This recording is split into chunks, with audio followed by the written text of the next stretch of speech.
Malay mo, maisipan yung mag-business ni Pao. Yes. Kalabanin niya yung nagtitinda sa inyong lugar. Pwede. At I'm sure baka mas masarap pa yan. Pirata na yan! Anyway, Suzy, eto na nga mga kapuso, kasalukuyan nga yung tinitwist ng ating panadero.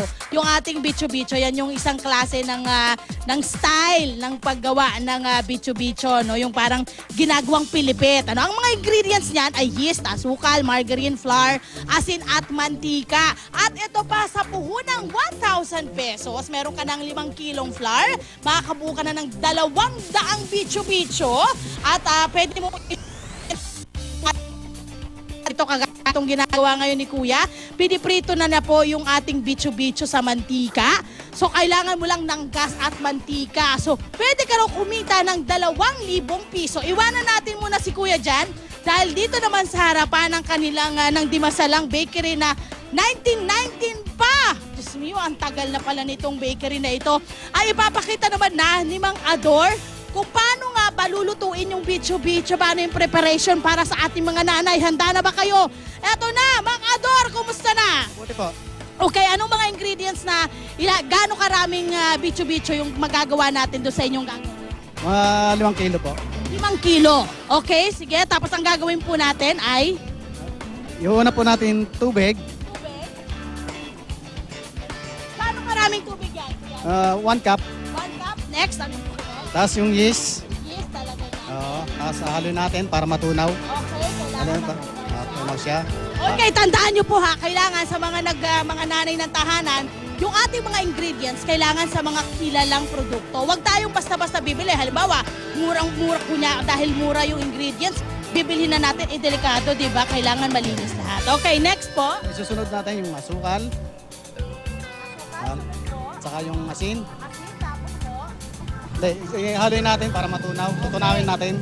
O basta paghahalu-haluin po natin lahat yan, pati yung flour. Pag nabuo na, magiging ganito na siya. Okay. Pagkatapos na po, kagaya ng ginawa natin kanina, ipipilipit na, saka po natin ipiprito. Ano ho. At syempre, kung ang setup po ninyo, hindi naman din kailangan ng bonggang-bongga.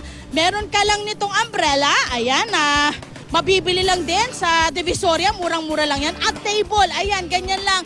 Pwede na sa harapan ng bahay ninyo, i-set up nyo na yung inyong negosyo, mababantayan nyo na yung anak ninyo, mababantayan nyo rin yung inyong negosyo. At ngayon ay ipiniprito na ni Kuya Ador yung pong ito yung ating bicho-bichong naka-braid naman. At pwede mo itong ibenta sa halagang 10 piso. Kaya na sinabi ko kanina, sa puhunan yung 1,000, pwede kayong kumita ng another 1,000 pesos. Kailangan lang talaga matutunan nyo itong pagluluto ng bicho-bicho. Madali lang para sa mga nanay. Madali lang po. Madali lang, Opo. hindi sila mahihirapan. Hindi po. Okay, paalala ko muli sa inyo mga nanay ha, hindi porket mura yung ating mga ingredients ay makakabuti na doon sa ating mga bibili, sa ating mga suki. Kailangan siguraduhin natin na BFAD, siguro yung na check ng BFAD yung ating mga ingredients, lalo na yung asukal para hindi tayo magka-problema doon sa ating mga suki at balik-balikan po tayo ng ating mga suki. Ayan, yung iba nilalagyan ng asukal ay ng gatas. Kagaya nito, ito yung style na yan eh. Yung isang level up na bicho-bicho, binabalutan po ng gatas. Pero yung ating nakasanayan na bicho-bicho ay asukal lamang na puti yung ibinabalot dun sa ating bicho-bicho. Sana po ay natutukan nyo yung mga kapuso, lalo sa mga nanay.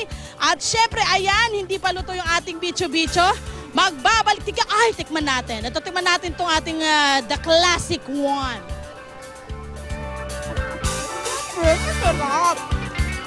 Grabe, 1 piraso lang busog ka lang. Tudio na tayo!